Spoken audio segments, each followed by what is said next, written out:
Welcome everybody to the second lecture in our mini course on measurement-based quantum computation. And today we have the universality proof on our menu, and we will be getting a tiny little bit technical. So here's an outline. There's really only one item to discuss today, and that is the proof of computational universality of measurement-based quantum computation. The proof has 6 steps, and 4 of those we will look at explicitly today in this lecture, and then the remaining 2 steps are homework assignments for you. Coming up in the 2 subsequent lectures is measurement-based quantum computation with probabilistic heralded gates and fault tolerance. Before we begin with the universality proof itself, let's recap a few facts from the last lecture. So let's talk about cluster states again and a particular procedure for their creation. That's something we discussed last time. So remember, this creation procedure for cluster states was a 2-step procedure. First step was preparing every qubit involved in an eigenstate of the Pauli operator sigma x. That's the form you see here on the slide. And the second step is that you switch on the Ising interaction for a fixed amount of time, capital T, and then you switch it off again. And after that Ising interaction is completed, the cluster state is created. And the important point to note here was that this amount of time for which you keep on the Ising interaction is independent of the size of the cluster state. It's always the same. It's just given by how strong your Ising interaction is and a bunch of constants. Okay, let's also review simple examples of cluster states. So the simplest cluster state that you can have is a 2-qubit cluster state. And that is an important state in quantum information and foundations of quantum mechanics. Namely, it is a Bell state up to local rotation.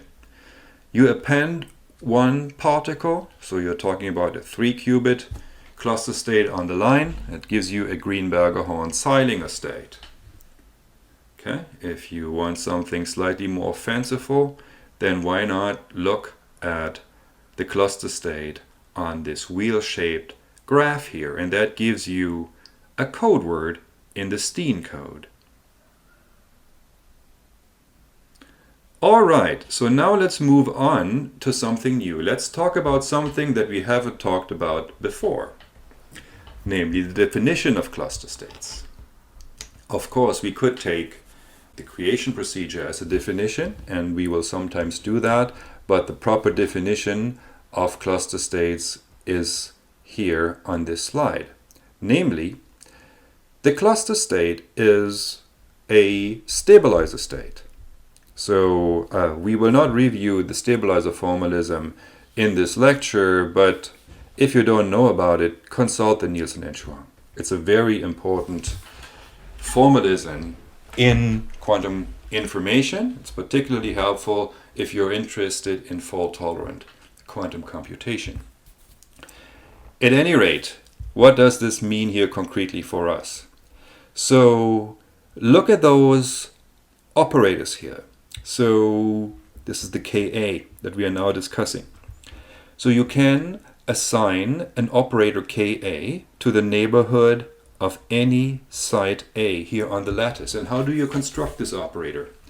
Well, you put a Pauli operator sigma x on the site in question, and you put Pauli operator sigma z on all of the nearest neighboring sites. And then you take the tensor product of these operators, and that is your operator Ka. So I mentioned the significance of these operators in a moment, but let's first understand the operators, how they are constructed. Yeah? So you see this written as a formula right here. At the site A itself, you place a Pauli operator sigma x, And at the nearest neighbors, you place Pauli operator sigma z, and then you take the tensor product of all of that stuff. Okay? So it is now an easy exercise to show that if you look at these operators Ka at various sites, say at a site A and a site B, no matter what these sites are, the corresponding operators will commute.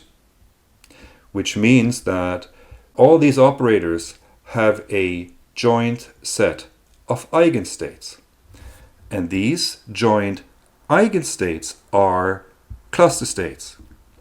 And the cluster state that we are particularly interested in is the one that has an eigenvalue +1 for each of these operators.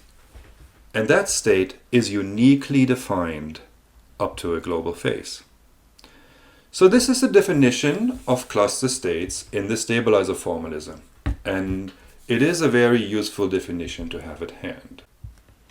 Okay, before we jump right into the proof, here an overview slide. And you have seen this slide before. So this is the slide that informs you about the basic functioning of measurement-based quantum computation.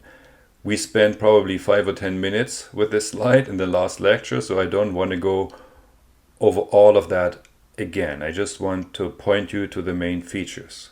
So first, this is measurement-based quantum computation. We are using a resource state, the cluster state, and luckily we have just defined it. And now the computational scheme operates by writing information onto that cluster, processing it, and reading it out by 1-qubit measurements only. So there's no unitary evolution involved whatsoever once the cluster state is created. Everything is driven by the 1-qubit measurements. Okay, so this is the high-level information that you need to know and that has hopefully sunk in by now. But now, in preparation for the universality proof, let's look at this picture again in a little bit. So here is what we'll have to prove. So first, and remember this from last lecture, I told you that there's all this stuff that needs to be cut out. And this cutting out process will leave you with a network-like structure. It converts this two-dimensional sheet of paper into a network-like structure. And then what is important for what follows is that you recognize certain gates here. So these vertical bridges, they mediate interaction, and that gives you a CNOT gate.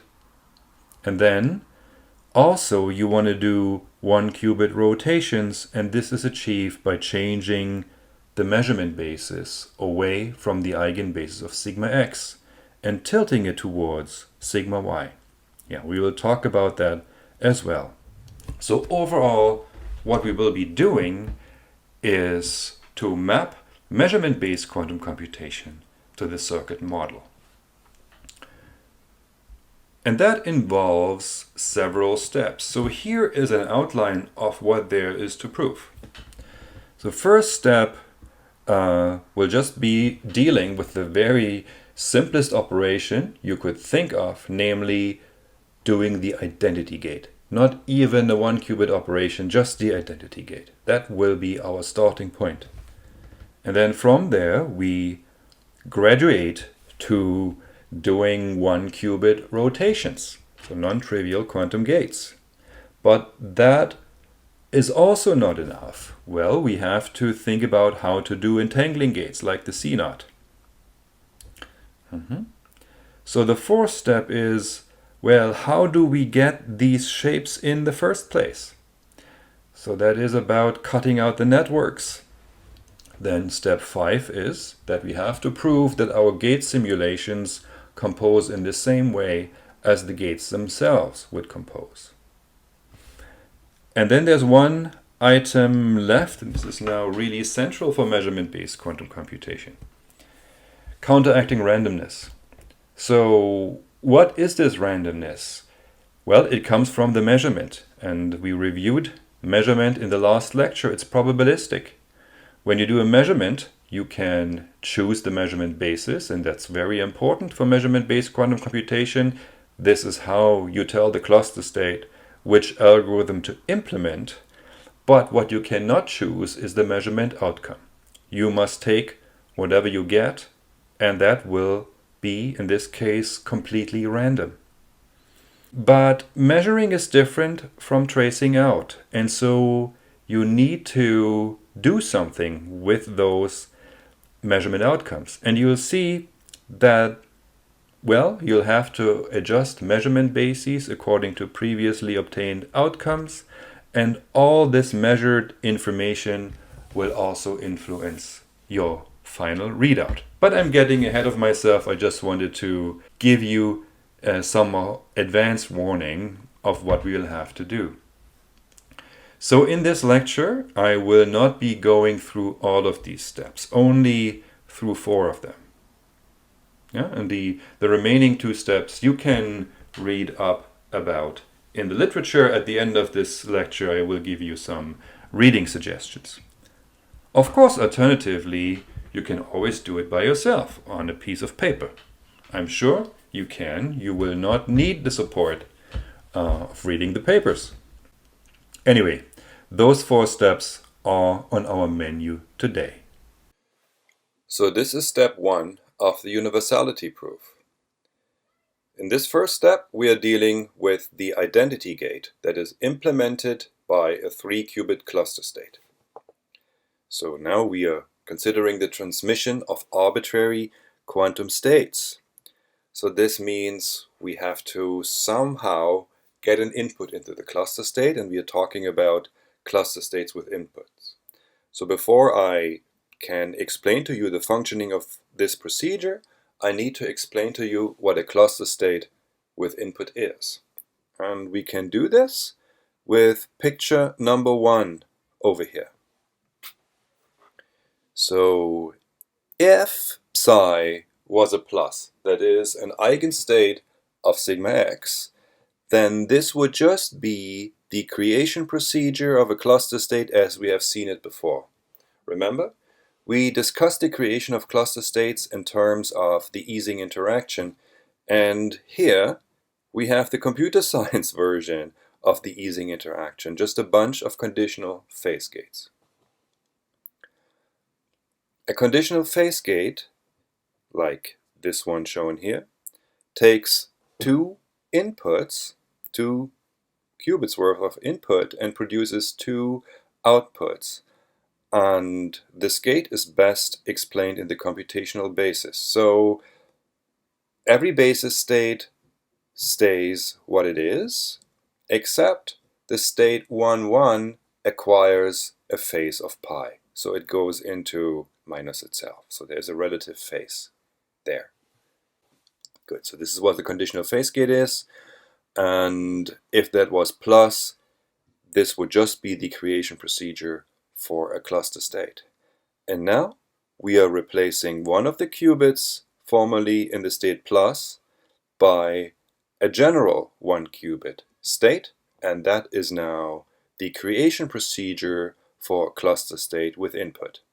And we take that cluster state with input and apply 2 Pauli measurements to it in the eigenbasis of sigma x, and that is our protocol. And now here's the claim. What this protocol does is to take this general input state from qubit number 1 and teleports it to qubit location number 3 by these 2 measurements. This is what we now want to explain. And the explanation is by a series of equivalence transformations. So we go from picture 1 to picture 2 by an equivalence transformation, and then move on to picture 3 and finally picture 4, all by equivalence transformations. And we end up with something that you already know, the teleportation protocol. So let's do that. So the first step will get us from here to here, and the only thing that really changes is that the identity has been inserted in the circuit in the form of a Hadamard squared. That's the first equivalence transformation that we do. Now, going from here to here, from picture 2 to picture 3, is by propagating these Pauli measurements at the end of the circuit backwards in time to sit between those two Hadamards. And this backwards propagation in time proceeds by conjugation under the gates in between. And under this conjugation, the measured observables change. So the local observable sigma x on the first qubit under this conjugation becomes an x tensor x. And the measurement of the Pauli observable sigma x on qubit 2 under this conjugation becomes a correlated Pauli observable sigma z tensor sigma z. So in fact, this is a nice exercise for you to do to prove that this is indeed the case. It's an exercise in the stabilizer formalism. I'm not going to do it here, but I recommend you to do it. Okay, so this gets us from here to here. And now there's a few things for us to observe. First, sticking with the measurements. So we have two Pauli measurements of commuting observables, and together they make up a Bell measurement in the Bell basis. Furthermore, this part of the circuit here, and we know this from what we've already learned, let's talk about the subcircuit here. So this creates a 2-qubit cluster state, and now when we apply a Hadamard to it on one of the qubits, that gives us a Bell state. We've seen this equivalence between 2-qubit cluster state and Bell state before. So that's a Bell state, that's a Bell measurement. So the whole thing together is a teleportation protocol. We still have this stuff over here, a Hadamard in the conditional phase gate, but what happens after qubits 1 and 2 have been measured doesn't matter. So this is the end of the protocol, and at that point this qubit has been teleported over here to the third qubit. So the circuit does indeed do what it is supposed to. This was the explanation of the identity gate, and we now progress using similar arguments to explain general 1-qubit rotations. We are now progressing to step 2 of the universality proof and talk about how to implement 1-qubit rotations in measurement-based quantum computation. So let's begin with this little equivalent circuit. So this is a familiar structure now. We've seen it on the previous protocol. So this is like the identity gate, but what is changed now is the measurements. Previously, we were looking at measurement of Pauli observable sigma x, and we are now looking at more general 1-qubit measurements. And we'll discuss a little later what these measurements are. For now, let's leave them general. But this is the structure we're now going to look at. So we can just kind of rearrange commuting operations a little bit. So what's happened from going from here to here is an equivalence transformation, and we have reordered commuting operations. Specifically, we observe that this conditional phase gate and this measurement commute simply because they act on different qubits. And so we can exchange their temporal order without changing what the circuit does. And so over here, this measurement is performed later than this conditional phase gate, and over here, the measurement is performed earlier. Likewise, the creation of this third qubit commutes with this upper conditional phase gate here for the same reason, and so we can postpone its creation. And now, when we look at the circuit here in the middle, we find that there is a certain structure in it that repeats itself.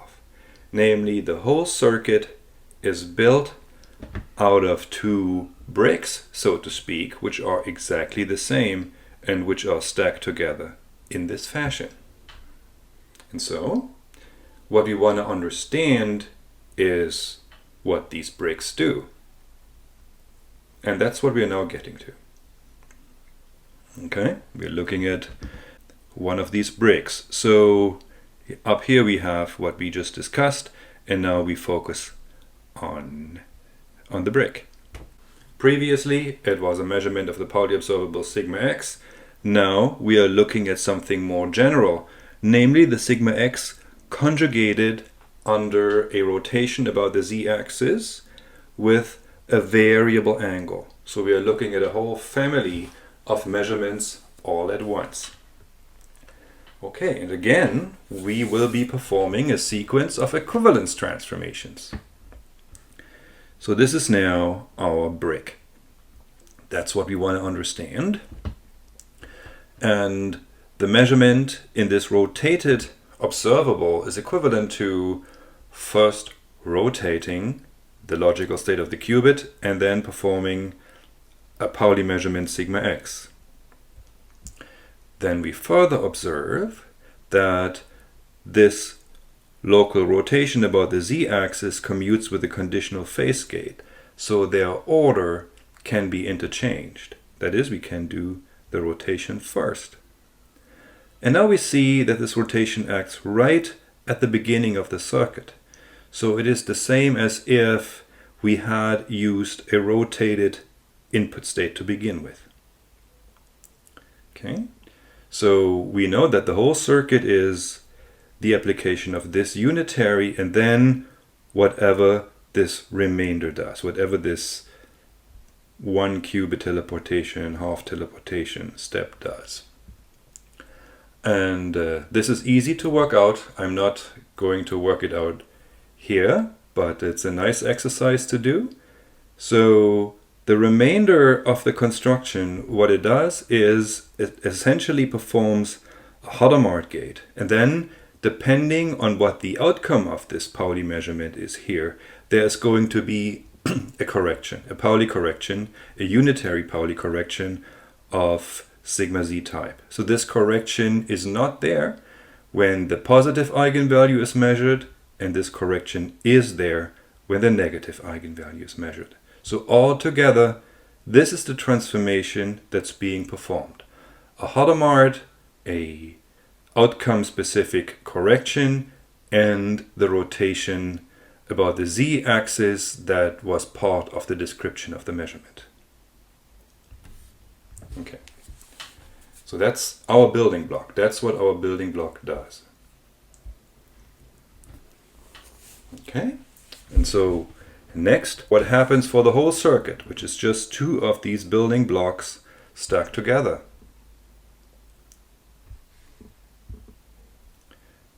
And we can see this right here. So this is our input state. This is what is being applied.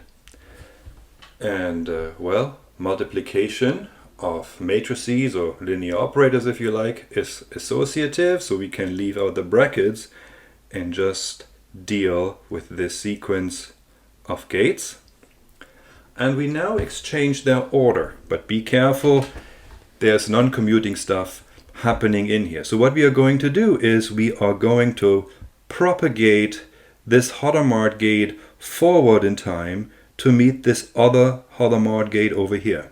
And we observed, or we know this from earlier, that the Hadamard gate squared is the identity, so the two Hadamard gates will pairwise annihilate.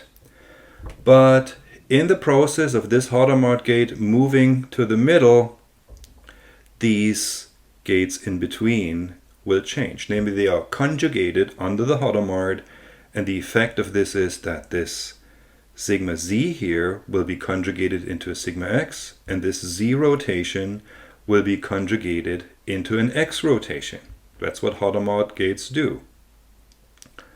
And the upshot of this is that in this combination of our building blocks, we can both perform rotations about the z-axis and rotations about the x-axis.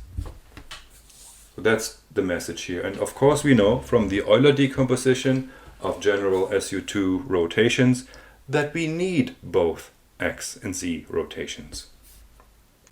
Just to elaborate on this last point a little bit more, what is true in general is that on the cluster the qubit locations that allow me to perform X rotations and Z rotations alternate. So a Z rotation on the first side, X rotation on the second, Z rotation on the third, and so on and so forth. Step 3, the CNOT gates. We are now moving on from the 1-qubit gates to the entangling gates to complete the universal set. And well, here you see 2 realizations of the CNOT gate. I will not go through the explanation. Those gates can be explained by the same techniques that we have previously established for the explanation of the 1-qubit rotations. So take it as an exercise if you want to. I would like to point out that there is an alternative way of explaining these gates. It is within the stabilizer formalism, and that simplifies the explanation considerably, and that is described in this paper if you want to look it up. So that's all I have to say about the entangling gates, and we progress to step 4. So step 4, cutting out networks.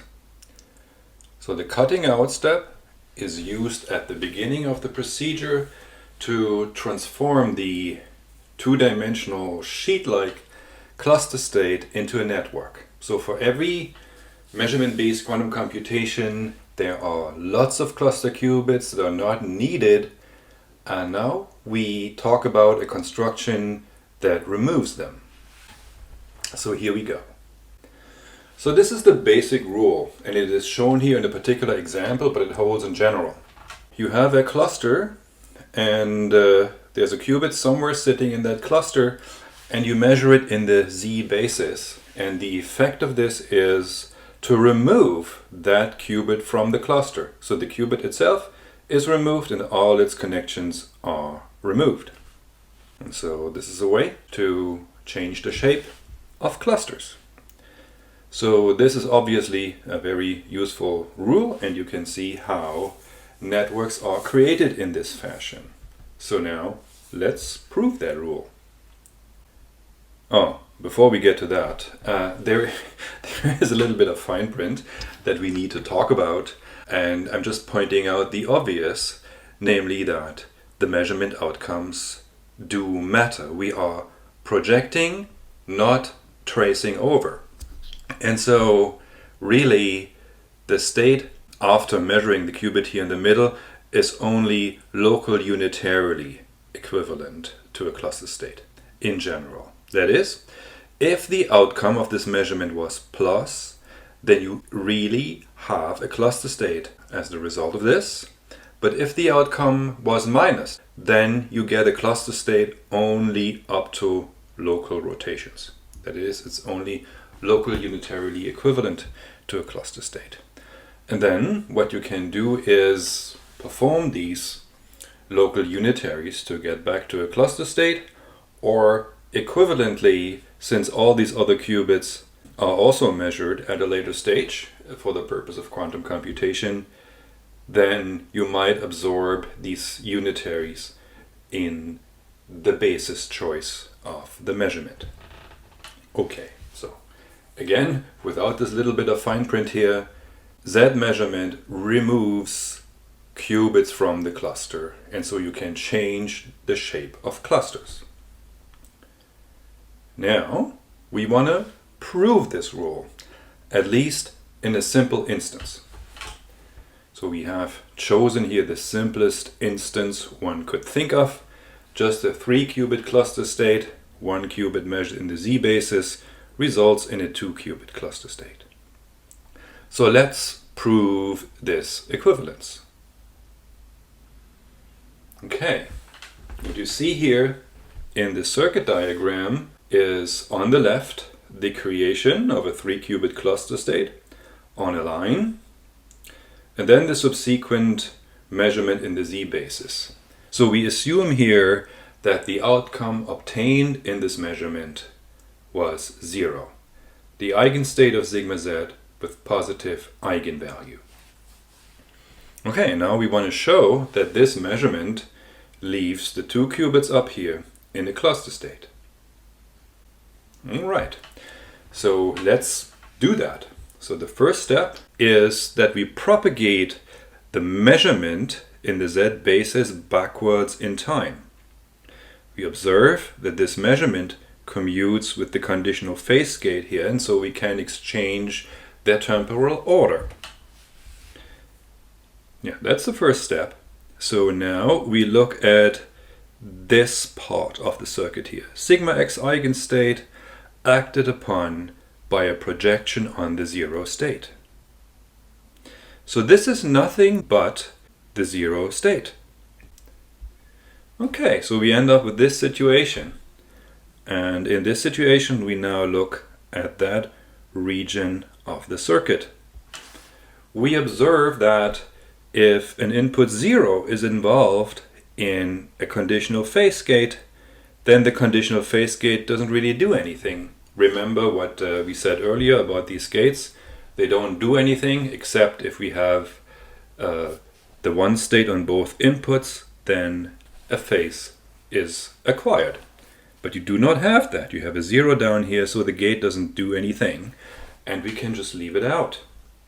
Okay, so that is what we ended up with so far by performing a sequence of equivalence transformations. But now we just focus on the upper part of this circuit diagram, and we see that this is a 2-qubit cluster state. So we have indeed shown what the identity said, namely that you start with the 3-qubit cluster state, measure this third qubit in the Z basis, obtain outcome 0, and you end up with a 2-qubit cluster state. Okay, so we have proven the rule in a very special case. First, we fixed the cluster geometry, and second, we fixed the outcome. We need to prove this for both outcomes and for general cluster geometries. I propose this as an exercise for you. As a demonstration here in this little mini-series, this one proof shall suffice. The general proof is a straightforward generalization of this. Step 5, composition.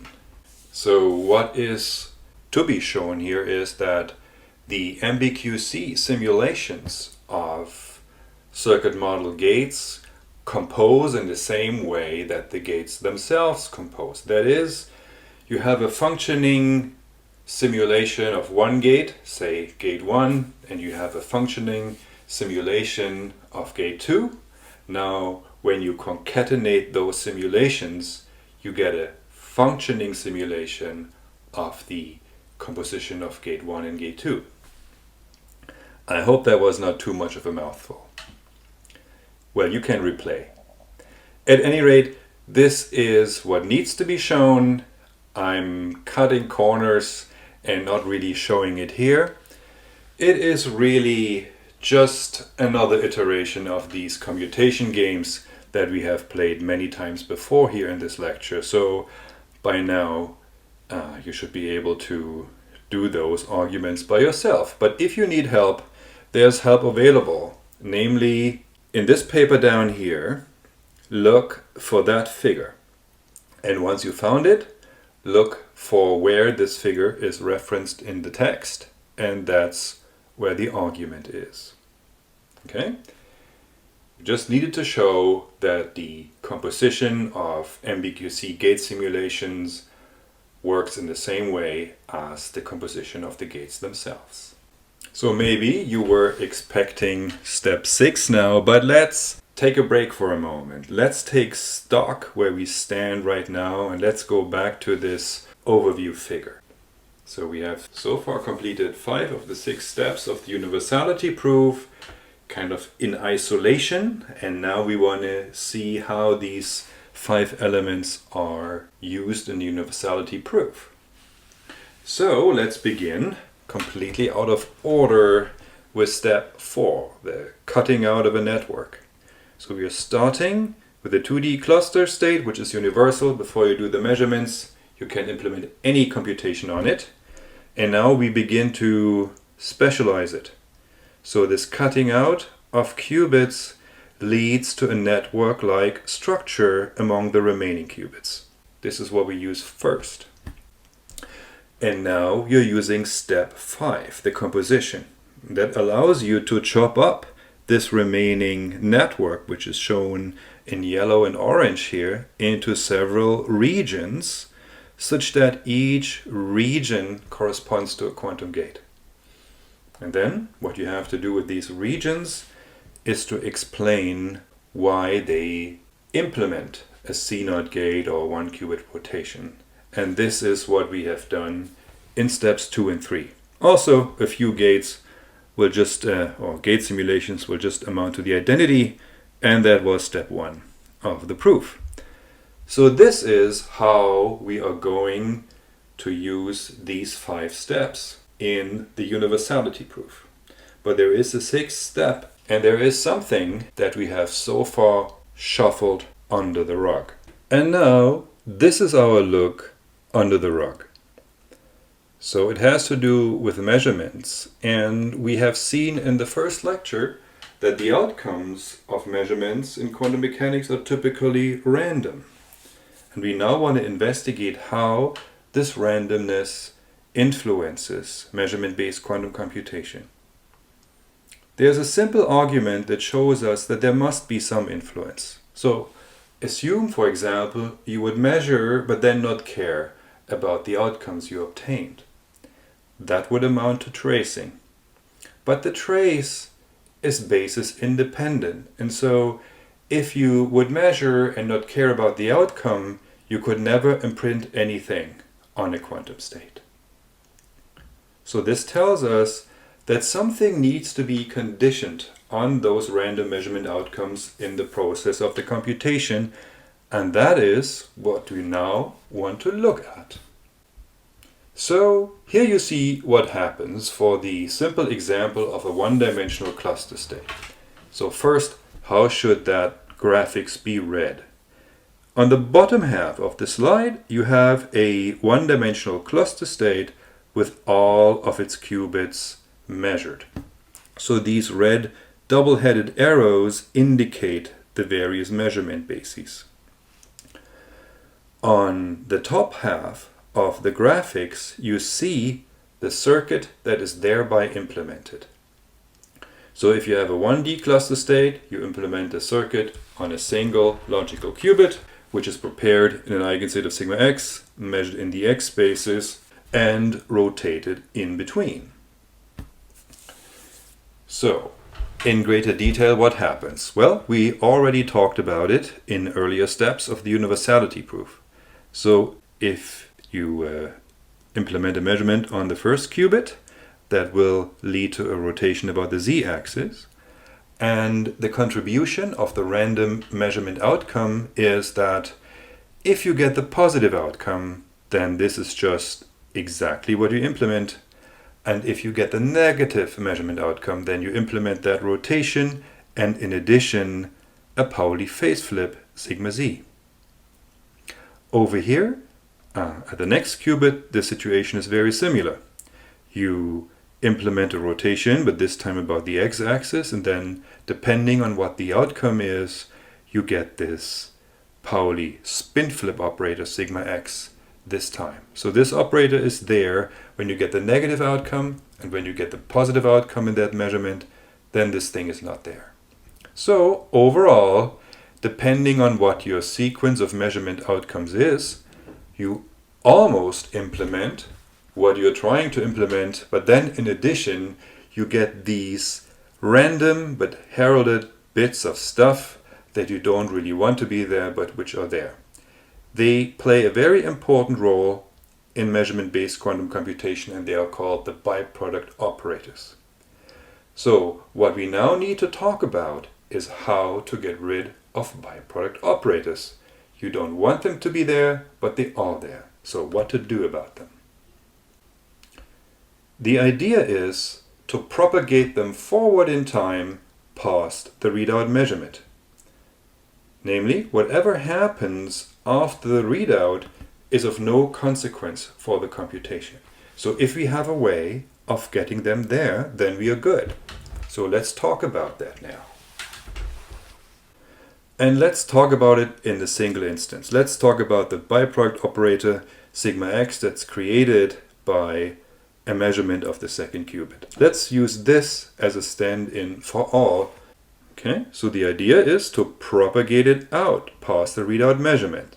So let's do that step by step. This is the first step. We're just propagating it one time step into the future.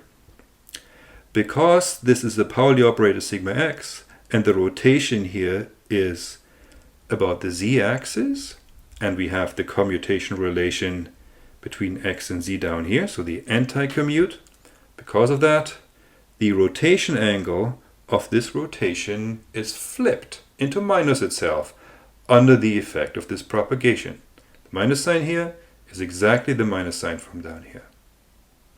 So this is the effect of the first step of propagation. Rotation angle is flipped into minus itself. Next, this time nothing happens because this rotation is about the x-axis and that matches with the byproduct operator sigma x. So no effect in this propagation step. Let's move on. Third forward propagation, and that's exactly the same as what we had before. We have a z rotation here, so under the propagation, the rotation angle is flipped into minus itself. Fourth step, we propagate it past the readout measurement, but that is in the x basis, and so it commutes with the byproduct operator, nothing happens. Final step of propagation is we just kick that thing out because it was already past the readout, so nobody cares about it anymore. And when we now look at the trajectory of this byproduct operator that it left because of its propagation, we just find these sign reversals in various rotation angles. And that is now what we have to talk about. So now let's look at the elementary situation. Let's focus on qubits 2 and 3. So both qubits are measured to respectively implement a logical rotation. For the qubit 2, that would be a rotation about the x-axis, and for qubit 3, there would be a rotation about a z-axis. And there's nothing particular about 2 and 3, it is just two consecutive qubits in the cluster chain. So, next to the rotation that this measurement implements, there's also the byproduct operator induced by the randomness of measurement outcome. And that byproduct operator is now propagated, and as the effect of the propagation, it flips the rotation angle of the rotation that is implemented by this measurement on qubit 3 here. And so, from the perspective of the qubit 3, we have the following situation. So there is a rotation angle here in the logical rotation implemented, and it depends on the choice of measurement for that qubit. So that choice of measurement is also described by an angle, the measurement angle. But then there is a correction of the sign, and that correction comes from the byproduct operator here, and hence it comes from the measurement outcome over here. So there is a relation between the rotation angle of this rotation, between the measurement angle for this qubit, and the measurement outcome on that qubit over here. The naive way to read this relation is that the rotation angle for this rotation on qubit 3 is determined by the measurement outcome over here on qubit 2 and the choice of measurement basis at qubit 3. But that is not the way we want to read this relation, because this sign factor is random and we do not want to implement random rotations. Okay? So what we do is we just move this -1 sign factor to the other side. And now the way to read this relation is this. The measurement angle, that is the choice of measurement basis at qubit 3, is determined by my fixed rotation angle, the rotation I have in mind to implement, and the random measurement outcome on the qubit to the left. So now, after all propagation effects have been taken into account, I can implement deterministic rotations if I adjust my measurement basis cleverly, namely in this fashion. And this is the way how we should read this relation. Okay? But now, this has an implication at the level of physics. Namely, the measurement outcome on qubit number 2 influences the choice of measurement basis at 3. But that can work only if qubit number 2 is measured before qubit number 3. And so, the upshot of this discussion is that the randomness of quantum measurement implies temporal order in measurement-based quantum computation. And this concludes the universality proof of measurement-based quantum computation. While the universality proof is complete, let's stick a little bit with temporal order. We have talked about it for a while, and we have talked about what the reason is for temporal order in measurement-based quantum computation, but is it different? Is there any difference to the temporal order we observe in the circuit model? And this turns out to be the case. So let's talk about that. What we see here in the center of the slide is how measurement bases are adapted to previous measurement outcomes. We discussed this in step 6 of the universality proof. So all that can ever happen is that measurement angles are flipped into minus itself. That's really all. But now there's two bases that are not affected by such a flip. So there's first the eigenbasis of sigma x, and well, just has no effect at all. And then there's also the eigenbasis of sigma y. So here the situation is slightly more complicated, namely the eigenstates are interchanged under the flip, but the eigenbasis they form overall remains unchanged. So bottom line, for these two measurement bases, there is no adaptation at all, hence they drop out of the temporal order. And now let us look which type of gates such measurements implement. Here you have two examples, and one of the gates you have seen before. This is an implementation of the C0 gate, and here you have another, which is just the Hadamard gate, also implemented by a bunch of measurements in the x and in the y basis. So this generalizes to the entire Clifford group. The implementation of Clifford gates, of all Clifford gates, drops out of temporal order in measurement-based quantum computation. So that's quite a significant difference. Alright, listeners, if you have made it this far, you are now released for today. This is the end of today's lecture. Let me conclude with an outlook. So there's two subjects that we still want to discuss in this introductory lecture to measurement-based quantum computation. There's first measurement-based quantum computation with probabilistic heralded gates, and the other subject is fault-tolerant quantum computation. So I am looking forward to telling you about that. So my last slide for today is a slide with a bunch of references. So if you want to read up on what you heard today. So there's first the original papers on measurement-based quantum computation. Well, there's the first paper on it. And the second paper on the subject, it explains many of the gate constructions in terms of the stabilizer formalism.